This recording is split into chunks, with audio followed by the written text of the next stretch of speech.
Welcome to the third article in our newly created audio newsletter, audio visual, I guess. And this article is all about integration. So we've looked at the energy of the summer solstice and we've looked at using that energy to create a really great practice for making sure that we are in tune with the energies of this time. And the theme was create and integrate. So this particular section is all about integration. We believe integration is where embodied leadership begins. So whilst we all enjoy that energy of the summer season, the radiant, fast-moving energy, the yang sense that's in the air, noticing that it enlivens our senses and often brings with it a surge of possibility. Perhaps you've got your holiday booked, you're looking forward to it. Maybe there's a creative project that's sparking into life. Or perhaps you're just enjoying the longer days and the abundant greenery all around us in the world. There's a true sense of aliveness that the summer brings, and I love it. I think of myself as quite reptilian in that the warmer it gets, the more I move around, the more I enjoy it. I love the buzz of the summer. I love the longer evenings and the sense of an increased level of time, lots more time to do things. I find it very buzzy and I love it. In our busy corporate lives, sometimes the projects also accelerate. Strategic visions can clarify and ideas can spark. And that's often all vying for attention with our social calendars, which fill. The longer daylight can create more energy in us if we've been resourced properly. And listen to the article on the summer solstice energy and the burnout potential for more information on that. But if the energy inside us is buzzing, actually, often we can really need to sit with a very important question. Am I integrating this energy, or actually is it spinning me? And does that mean I'm spinning out, it's overcharging me, I'm finding it very frazzling is a great word for the energy that can happen if we're not integrating the increased light at this time of year. So there are hidden costs to drive and purpose and that forward yang motion, which isn't integrated into our bodies. I know this pattern very well. An opportunity comes, it's very exciting. There's some creative vision. Perhaps I'm collaborating with somebody I really enjoy working with. And then I really want to push forward. I can notice that my attention span will start becoming really flitty. The to-do list starts to literally overflow. I often notice it in my clients before they go on holiday. Suddenly, there's a boundary in place of a stop, and all the things that have been very important, but have been shoved down the list by, oh, I've got to do, it's urgent. We lose the ability to go, actually, I can do that after my holiday. I can put some time somewhere else. And if the to-do list fills and fills and fills and fills, we can end up on holiday literally flat, exhausted, with a frayed nervous system. That means our sleep on holiday can be more shallow. We're not getting the deep rest that we need as we approach the holiday, and we get ill. How often have you seen this in others, or perhaps experienced it in yourself, that it's when you stop that your nervous system goes, I can't cope anymore, and your immune system drops. Yeah, it's not a good thing because we need those rest and repair holidays. And for me, it definitely means that we haven't integrated. We've just pushed forward with our drive. And it's not about time management. This is much more about the knowing that we're not brains on legs. We are integrated beings, and our physical, emotional, mental, and big picture is all important in our system. Yeah, we don't need a better app or added things into our morning routine.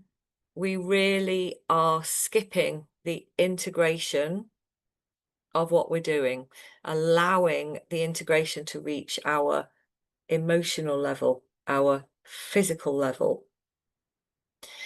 Integration, I believe, is what transforms potential into sustainable power. Otherwise, the potential can be really exciting and it can buzz around, but it doesn't ground itself into real existing projects that deliver.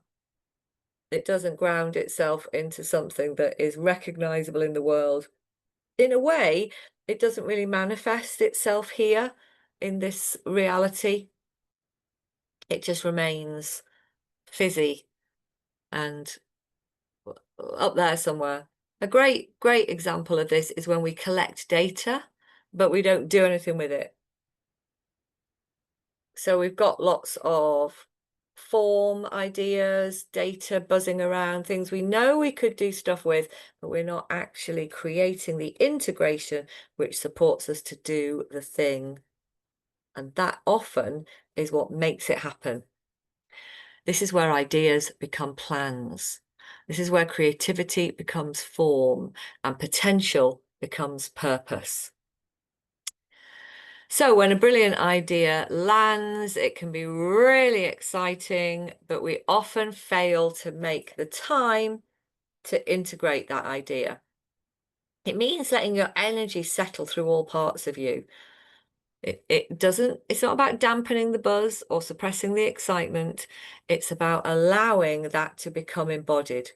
So it's not just a flash in the pan, but it's something that you step into. And I have struggled with integration in my life because it often needs a bit of a slower energy.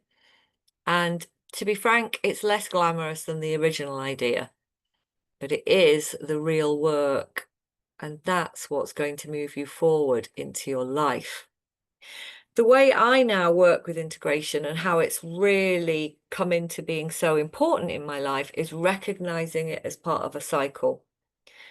So women understand cycles. We are innately cyclical. It's biology for us, as well as obvious cycles that affect everybody. Cycle of the seasons, the aging cycle, etc.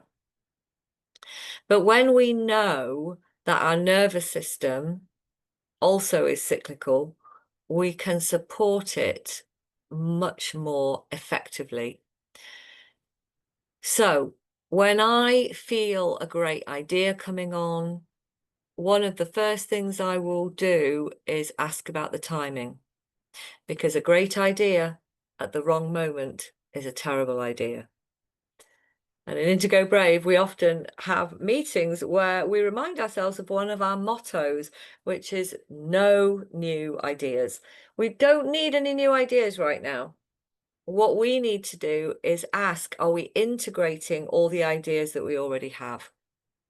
Have we set the time for the measuring of that data to inform what we need to do next?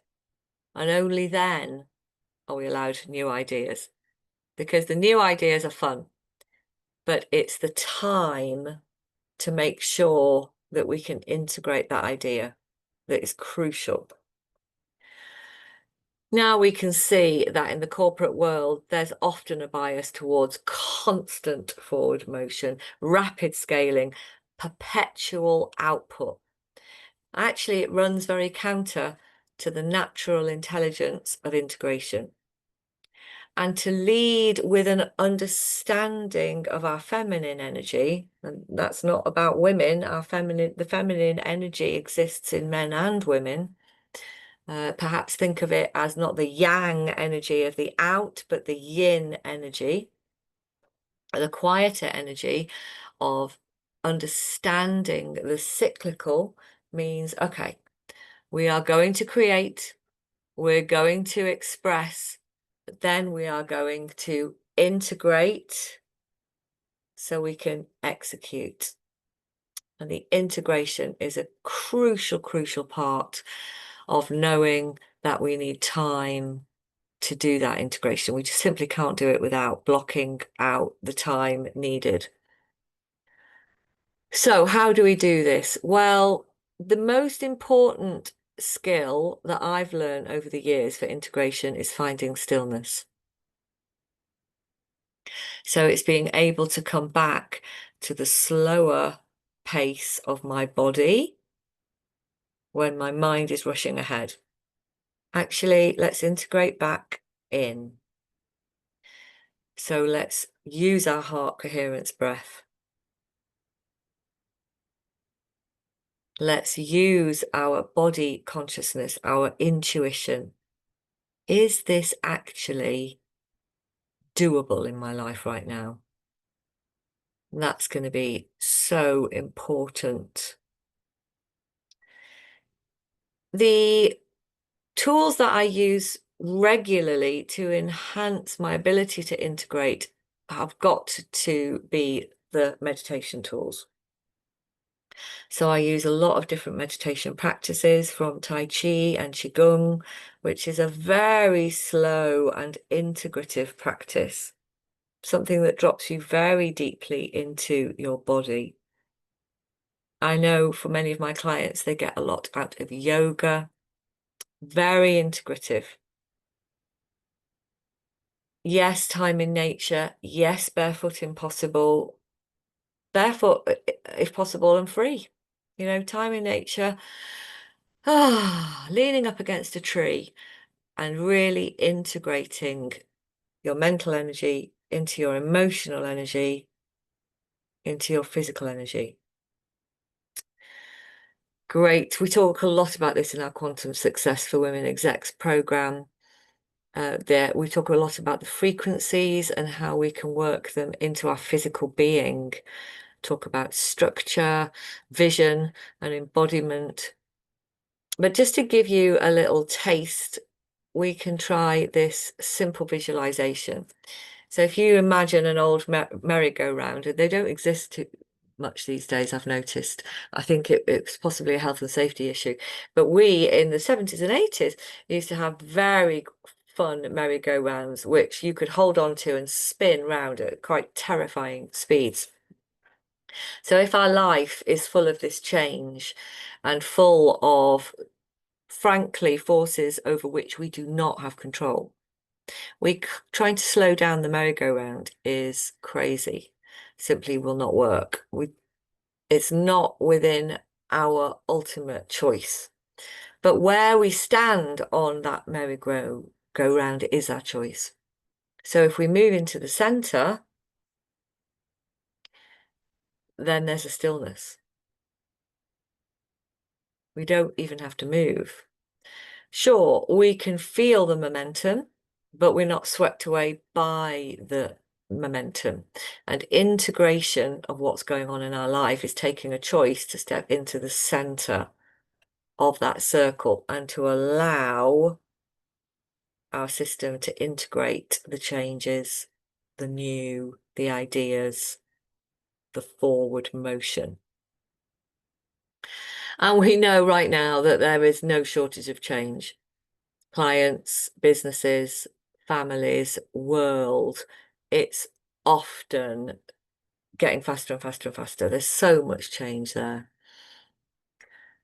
And we would also take this minute to remind you that there are changes way beyond even that going on. So if you're interested in the bigger cycles that we're part of, I would hugely recommend Bibhu Dev Misra's book, Misra, Yoga Shift. So I've said that completely wrong. It's Yoga Shift. It's Yoga Shift, and it's an incredibly brilliant book. He's an amazing academic.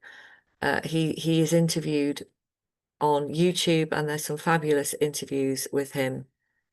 But he's worked out that the cycle that we are within in our, not just our solar system, but our galaxy, we are moving through a 24/5,000 year shift. So we're actually at the end of the Kali Yuga cycle and entering into a new cycle. Now, if you think of that, what I loved about his work and what I love about the understanding of this is it talk about big picture. You know, we're physical, emotional, mental, and big picture beings. It's very important that we see ourselves systemically within systems, sure, systems of family, systems in the businesses we work in the teams, but a system that is 25,000 years, a system that is that big really helps me get what I would call a big dose of perspective. So you can follow that ancient cycle and look at the academic research done if that is something that excites you. Certainly, it's helped me understand the importance of integration. You know, 25,000 years, if I can't do everything on my to-do list, is it that bad? So, integration is about understanding that nothing can happen without your ability to integrate it. Think about those new ideas about diet or, health. If we can't integrate it into our lives, it's just going to be another fad. What does this mean in leadership? Well, it definitely means allowing yourself the time to catch up with all those parts of you. Really making sure that we're physically embodied. And this does not have to be in our working day. It doesn't have to be long. Can we make sure that we walk to the meeting room, dropping into our bodies, dropping into our heart coherence breath, 1 minute, 30 seconds even. So we're arriving in our bodies. Can we say no to another opportunity, but yes to deepening the effectiveness of one that's already in motion?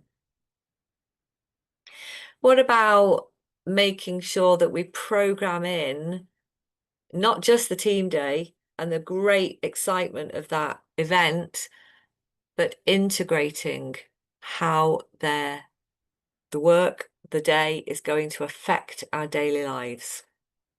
What's going to change in our team because of what we learn? And again, I'm going to put a big call out for nature. Letting yourself get into nature and see how much a part of this whole cycle we are. We're not separate from it. Great. So it's important to note for us high achieving women that integration is not about slowing down or doing less. And I say women because I'm talking a lot about our course, Quantum Success for Women Execs at the moment, but of course this applies to men just as much. Building systems and rituals that help your energy to become sustainable because you're integrating them is absolutely vital. Stillness is a strategy. Dropping into the stillness that is inside you is definitely going to support you to become more effective. Have any of you come across the biorhythmic school of science? Sometimes they're called energetic rhythms, biorhythms. It's an amazing thing. You can get an app for your phone and it maps all the different rhythms of your physical, emotional, mental, and you can see where rhythmically perhaps it is a moment to increase more rest or more doing. But I think probably the rest will need to come first to make the most of the time we can do. And vision must meet structure. That's an integration skill. Make sure the time is put carefully into the diary before you choose to take on board that vision. Otherwise, you will find that the buzzing energy burns you out. You're not embodying it. It burns bright, but it doesn't last. And integrated energy does become leadership that truly lasts. Okay, great. Thank you for listening. I really encourage you to start something about your integration practice today. It's not a luxury. If you want to lead from a deeper place, expanding your compassion with your clarity, your courage with your vision, then integration isn't optional. It's a place where you can use the ideas to become real wisdom, where your energy will become endurance, and therefore where your success becomes sustainable. Fabulous. Let us know what you think of this new format. Of course, you can read the article in the blog as well, and we look forward to being in touch with you soon. Thanks very much.